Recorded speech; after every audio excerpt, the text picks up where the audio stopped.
विद्यार्थ्यांनो, हा video skip करू नका, कारण महाराष्ट्रातील हजारो विद्यार्थ्यांना शिष्यवृत्ती आणि फी परताव्याचा लाभ मिळू शकतो.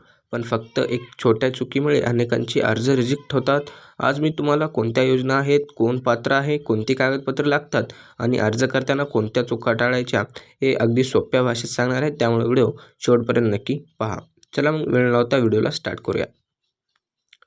नमस्कार मित्रांनो, आजच्या व्हिडिओमध्ये आपण विद्यार्थ्यांसाठी उपलब्ध असलेल्या शिष्यवृत्ती आणि फी परतावा योजनेबद्दल माहिती जाणून घेणार आहोत.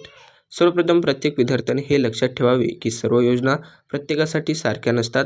तुम्ही कोणत्या वर्गात किंवा कोर्समध्ये शिकता, तुमची जात, उत्पन्न आणि इतर पात्रतेनुसार योजना बदलू शकते. अर्ज करण्यासाठी सामान्यतः आधार कार्ड, बँक पासबुक, उत्पन्नाचा दाखला, जात प्रमाणपत्र लागू असल्यास मागील वर्षाची गुणपत्रिका, प्रवेशाची पावती आणि कॉलेजची माहिती आवश्यक असते.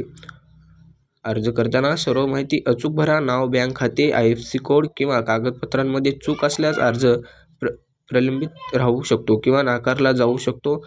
बहुतेक राज्य सरकारच्या शिष्यवृत्ती आणि फी परतावा योजनेसाठी अर्ज महा-DBT पोर्टलवर केला जातो. अर्ज भरल्यानंतर त्याची स्थिती वेगळी तपासत राहा आणि कॉलेजकडून आवश्यक पडताळणी पूर्ण झाली आहे का तेही खात्री करून घ्या. एक महत्त्वाची गोष्ट, सोशल मीडियावर फिरणाऱ्या कोणत्याही रकमेच्या किंवा नवीन योजनेच्या दाव्यावर लगेच विश्वास ठेवू नका. नेहमी अधिकृत संकेतस्थळावर माहिती तपासा.